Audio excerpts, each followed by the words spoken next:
Пие ли мирно Панче Тошковски? Трагедијата со убиството на младата Росица во Велес ја потресе целата јавност, но и ја покажа целата неспособност и нефункционалност на институциите раководени од ДПМНЕ. По бурните реакции во јавноста и барањето одговорност за институционалните пропусти, МВР соопшти дека 11 полициски службеници од СВР Велес добиле дисциплински пријави. Не може вината да се сведува само на 11 полицајци.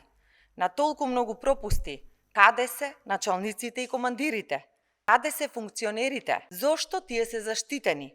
Каде е нивната одговорност? Сите што направиле пропусти во случајот на Росица мора да одговараат до највисокиот раководител и секако политичка одговорност од Тошковски. Јавното обвинителство мора итно да отвори истрага за сите инволвирани. Мора да се истражи секој пропуст, секое непостапување, секоја одлука што придонела една жена да биде оставена сама на милост и немилост на насилник.